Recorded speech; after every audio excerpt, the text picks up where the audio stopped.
Muy bien, continuamos en el Federal Modo Tarde, momento de análisis, como todas las tardes con nuestro compañero Guillermo Jeremía. Hola Guille, ¿cómo estás? ¿Cómo te va, Ezequiel? Muy buenas tardes. El saludo al país federal. ¿Cómo andan todos? ¿Todo Bueno, bien? muy bien, un gusto, un placer nuevamente, Guille. Nos vamos a ir ya directamente a Chile. Allí hay un conflicto que se ha desatado hace algunas horas por parte de, distintas facciones que se han enfrentado y esta tras una nueva muerte allí en el sur de Chile.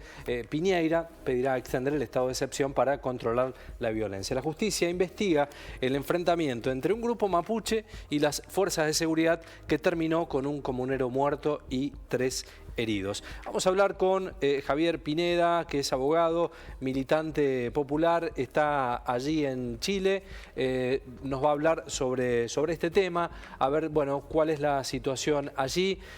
Javier, bienvenido, un gusto, un placer saludarlo. Guillermo y Ezequiel los saludan. Hola, un gusto también saludarles. Bueno, Javier, para traer un poco de información, clarificar a esta hora lo que está pasando allí, ¿cuál es el cuadro de situación que tienen allí en el sur de Chile?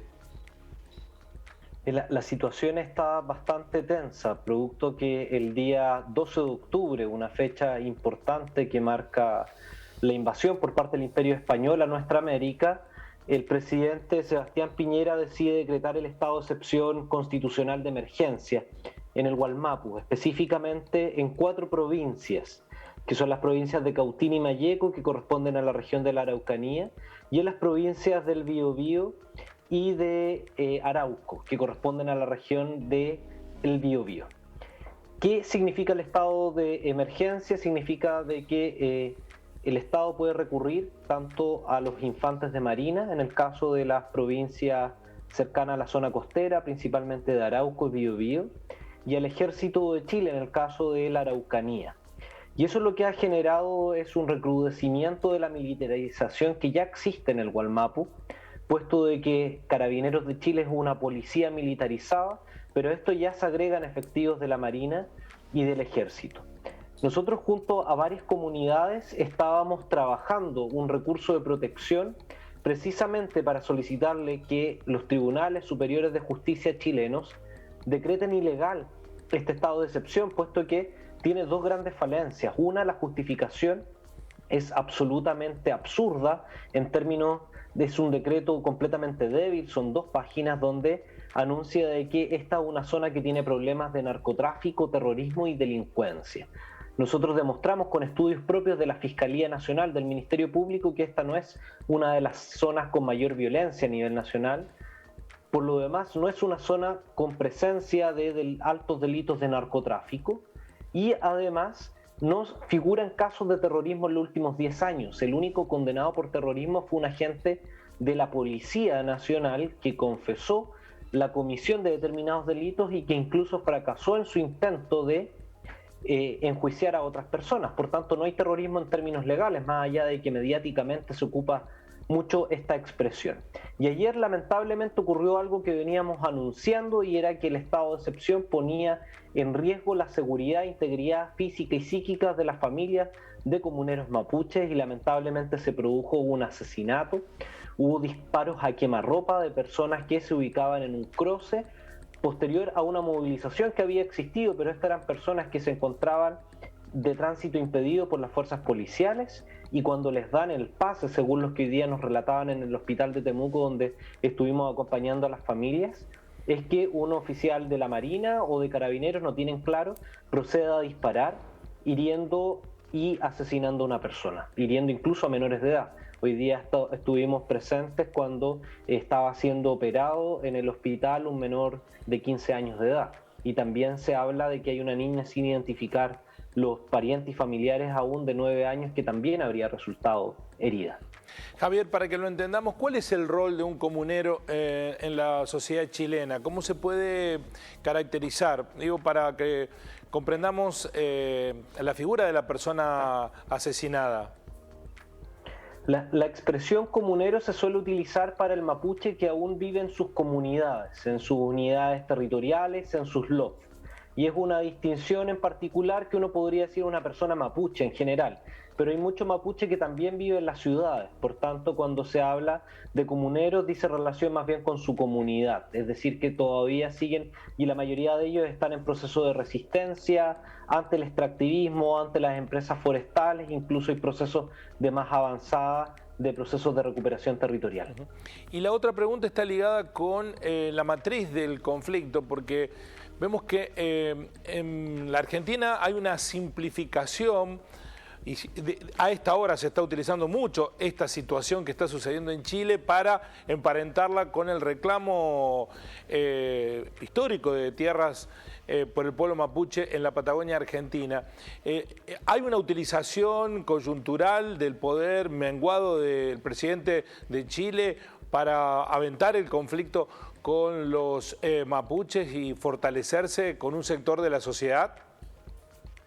Absolutamente, una de las respuestas a la rebelión popular del 19 de octubre ha sido un acrecentamiento de un gobierno autoritario que busca satisfacer a lo menos al nicho que le permite mantenerse gobernando, que son los sectores más reaccionarios y del poder económico y político del país, donde la Araucanía juega un rol importante. Por eso las fechas no son casuales, se declara un 12 de octubre, el presidente tiene una atribución máxima para este estado de excepción constitucional de 30 días, por tanto el 11 de noviembre, 10 días antes de las elecciones generales parlamentarias y presidenciales, se va a marcar una discusión política en el Congreso para saber si es que este ratifica el estado de excepción o no. Fue una jugada netamente electoral, mediática, pero que tiene consecuencias catastróficas para el pueblo mapuche. Quiero preguntar qué grado de adhesión tiene, más allá de los núcleos duros de la sociedad chilena, este tipo de políticas, o qué grado de empatía tiene el reclamo del pueblo mapuche en el resto de la sociedad. Yo diría que hubo una discusión que polariza, pero el apoyo mayoritario está con el pueblo mapuche. La Huenufoye, que es esta bandera con la franja celeste, porque también está la Huñelfe, que es la bandera con la estrella de 8 puntas y fondo azul, fueron parte de las movilizaciones populares e incluso nos dimos cuenta, bueno, muchos que no se manifestaban frecuentemente y que no conocían la experiencia del pueblo mapuche, se pudieron dar cuenta de que los montajes propios de la violencia policial y de las instituciones como Carabineros de Chile, que los mapuches ya anunciaban que ocurrían en su territorio, también se replicaron al resto del pueblo chileno. Por tanto, eso produjo bastante empatía. Y hemos visto que las demandas territoriales tienen, o hay muestras de solidaridad por parte del pueblo chileno. Sin embargo, hay un conflicto mayor en la zona de Wallmapu, y es efectivo que hay un sector de la población que también es mucho más reacio al pueblo mapuche, todavía tienen prácticas racistas y que con ellos logran algún grado de base de apoyo en los sectores de la derecha. Por ejemplo, la región de la Araucanía es la única región de 16 regiones que actualmente está gobernada por un partido de gobierno. Todo el resto de regiones fueron ganadas las elecciones este año, a principio de año, por la oposición política. Por tanto, lo que busca Sebastián Piñera es mantener un nicho de apoyo, pero también es un tema que polariza a nivel nacional y que los sectores reaccionarios logran asomar la cabeza y tener algún grado de justificación a sus políticas más duras. Javier, respecto al estado de excepción que busca el gobierno, que los mapuches están en contra, ¿hay alguna negociación que esté llevando a esta hora el gobierno sobre este tema específico? Ninguna. De hecho, hoy día el sector más institucional del pueblo mapuche que tiene algún grado de representación son los escaños reservados del pueblo mapuche en la Convención Constitucional, que son 7 escaños de los 155, que hoy día fueron a entregar una carta al presidente de la República manifestando su repudio a la declaración del estado de excepción. Este estado, salvo que nuestra acción judicial que presentamos hoy día en conjunto a cerca de 10 comunidades de Wallmapu, en la Corte de Apelaciones, salvo que la Corte de Apelaciones recoja una orden de no innovar, podría quedar sin efectos antes de la fecha del 12 de noviembre, que es cuando vence. El actor ahora convencer para que no siga el estado de excepción y el despliegue de militares en Wallmapu es el Congreso, porque el Congreso tiene la palabra ahora para ver si es que este estado se prolonga en el tiempo o llega a su fin y cumple el ciclo mediático que era el punto que quería establecer el gobierno. Javier, ¿qué expectativa hay de que cuando se debata la nueva constitución chilena se remuevan las arbitrariedades contra los pueblos originarios? Yo diría que ese es un tema bastante instalado por un sector de la Convención Constitucional y que es mayoritario al interior, pero como sabrán, las decisiones se tienen que adoptar por 2/3. Por tanto, yo diría que hay un consenso en que la definición del Estado de Chile sea un Estado plurinacional. Pero eso es un tema meramente declarativo. Lo importante va a ser, por ejemplo, si es que se reconocen sistemas de justicia para el pueblo mapuche, pero también para otros pueblos de Chile como el Aymara, el Rapa Nui, el Quechua, que tienen culturas propias de sistemas de justicia. Y otro tema importante que va a ser probablemente a través de una norma transitoria es la recuperación de tierras que hoy día están en manos de forestales. Son más de 4 millones de hectáreas que perfectamente podrían ser sujetas, a lo menos un par de ellas, a una expropiación y un posterior proceso por parte de las propias comunidades para efecto que con su uso y costumbres puedan determinar qué comunidades habitan qué territorio. Esa es la verdadera lucha, Javier. La última pregunta de mi parte. La tierra, que le devuelvan la tierra a los mapuches. Claro, este es un problema político que sin devolución de tierras jamás se va a solucionar. Y además que la historia del despojo es muy reciente. La historia del despojo incluso se remonta pocos años atrás. Hay familias mapuches que han sido desplazadas hasta durante los años 90. No es una cuestión solamente del 1800. Por supuesto que a partir de la invasión de 1861 a 1881 se produce el gran número del despojo de más de 5 millones de hectáreas del núcleo que hoy día representa Wallmapu.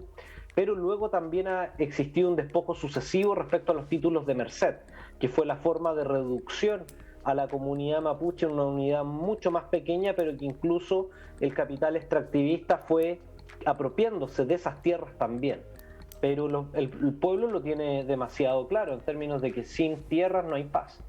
Y esa es una cuestión compleja a abordar y cualquier gobierno que quiera enfrentar el problema, si es que no pone la discusión sobre la tierra, la recuperación de la gestión sobre los bienes comunes como el agua, no hay posibilidad de diálogo ni de solución al problema que aqueja hoy en día el Wallmapu. Javier, en la apertura de nuestro espacio de noticias poníamos la nota que se ve allí de José Purma, hermano de Iván Purma, que lo habían dado por muerto, está en terapia intensiva. ¿Se sabe cuál es el estado a esta hora?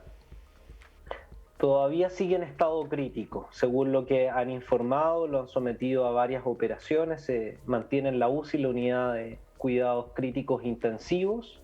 Esperamos que tenga una recuperación, pero todavía no sale de ese estado de gravedad, así que su futuro es incierto. Hay 3 personas más que se encuentran hospitalizadas, afortunadamente están fuera de riesgo vital. Y acá lo importante a mencionar es que el gobierno instala, y lo sigue haciendo a pesar de que otras instituciones públicas como Fiscalía da cuenta de que acá no hubo un enfrentamiento de estas personas, simplemente fue un intento de masacre, que una cuestión es que exista conflicto en la zona y otra cuestión es que las personas a las cuales les dispararon hayan estado en una acción delictual. Y ha quedado claro con los antecedentes aportados tanto por los testimonios de familiares como incluso por videos que ya existen en distintos medios de prensa alternativos e incluso oficiales, de que estas personas se habían encontrado en un cruce de tránsito y es ahí donde abre fuego directamente infantes de Marina. Por lo cual es sumamente grave lo que ocurra. Claro. Sí, sí. Para que lo comprenda nuestra audiencia en todo el país, ¿qué dimensión tiene demográfica el pueblo mapuche? ¿De cuántos habitantes estamos hablando? ¿Cuántos chilenos que están siendo segregados, marginados y reclamando por sus propios derechos son? La cantidad total de personas es en torno al 1,5 millones, según el último censo. Personas que habitan en el Wallmapu propiamente tal es un poco menos de 1 millón. Sí, es un número es un porcentaje considerable, ¿no? Sí, muy alto de la sociedad. Sí, y vemos también que la manera que se busca de cercarlos es con la estigmatización del terrorismo, ¿no? Claro, reclaman por lo suyo, son terroristas, sí, algo que también se busca asemejar en la Argentina. Sí, es un concepto que diríamos que es la estrategia de colombianización del conflicto. O sea, acá lo que hay es una importación del relato de los años 90, del narcoterrorismo, que intentan de forma sin antecedentes, porque eso es lo que hoy día de forma legal, porque una cuestión es la posición política que siempre son legítimas, pero acá hay un antecedente legal. En Chile no hay sanciones por terrorismo. Los tribunales de justicia, que suelen ser conservadores, no han emitido sentencias donde declaren la comisión de delitos tipificados en la ley antiterrorista. Por tanto, el concepto de terrorismo, de narcoterrorismo, simplemente es un imaginario que han instalado desde este gobierno, principalmente un fenómeno de los últimos 3 años, aunque el de terrorismo es de los gobiernos a partir del 2001, 2002. Pero es un concepto nuevo que se intenta para restarle legitimidad al proceso mapuche, porque incluso las acciones de sabotaje y de recuperación territorial estaban logrando permear la sensibilidad y lograr la simpatía del pueblo chileno. Pero cuando ya se establece un discurso en términos del narco, hace todo un poco más complejo, y eso es lo que ha buscado el gobierno. Javier Pinedo Olcay, muchísimas gracias por el tiempo, por la conexión desde Chile para clarificar un poco este tema aquí en la Argentina. Un gran abrazo y muchas gracias. Muchas gracias a ustedes por el espacio y a disposición. Bueno, ahí veíamos, Guille, en la apertura, hablaba, ¿no? José Purma, el hermano de Iván Purma, que nos contaba en la entrevista esta situación, ¿no? De su hermano hospitalizado en terapia muy grave, pero todo lo que desanda una situación con características similares en la Argentina también, ¿no? Le pregunté la dimensión del pueblo mapuche en Chile porque es de una referencia que no se puede sesgar, ¿no? Uno piensa que los derechos de los pueblos originarios deben ser respetados, si sean 1000, 100.000 o 1.000.000. Bueno, pero aquí en Chile hay un conflicto de dimensiones mayúsculas en torno de la disputa por la tierra. Piensen ustedes que la ciudad de Córdoba tiene 1.300.000 habitantes. Sí, es casi una provincia, claro. Estamos hablando de 1,5 millones de mapuches que están reclamando por su tierra, que los estuvieron desplazando hasta los años 90. Es un conflicto reciente y en aras del extractivismo, el negocio de unos pocos. Bueno, aquí pasa algo parecido en términos inmobiliarios, también en nuestra Patagonia. Lo hemos hablado con los representantes del pueblo mapuche en este mismo espacio, Ezequiel. Y cuando uno ve cómo se lo estigmatiza al pueblo mapuche, transformándolo en la suma de todos los males, inmediatamente sospecha de que algo detrás hay que no está ligado con el reclamo de esos pueblos originarios. Hay otra cosa que está funcionando. Bueno, en Piñera, que está en el momento de mayor descrédito desde hace 2 años, es un gobierno ilegítimo desde el punto de vista, puede ser legal, pero no legitimado por la voluntad de una sociedad. Está buscando recuperarse en un escenario que tiene pendiente a una convención constituyente en donde se van a discutir cuestiones fundamentales para Chile, pero como decía el abogado chileno, bueno, pero para cambiar esas cuestiones se necesitan los 2/3 de las decisiones. No va a ser fácil ni sencillo cambiar esa matriz. Veremos qué es lo que ocurre. Lamentablemente Chile ha sido, a lo largo de finales del siglo pasado y de comienzo de motivo de permanente injerencia extranjera, ¿no? Ya se sabe cómo actuó los Estados Unidos para, en el comienzo de los 70, derrocar a Allende y de allí alimentar la dictadura de Pinochet. Bueno, es una situación conflictiva en un país que se lo ha puesto y se lo sigue poniendo desde algunos sectores como ejemplo permanentemente el modelo chileno. Sí. Bueno, ese es el modelo chileno. ¿Y cuánto daño pensaba las democracias, ¿no? Recientes democracias en América Latina, estos conflictos, cuánto restan? Guillermo, gracias como siempre. Hasta mañana, así son las cosas. Hasta mañana.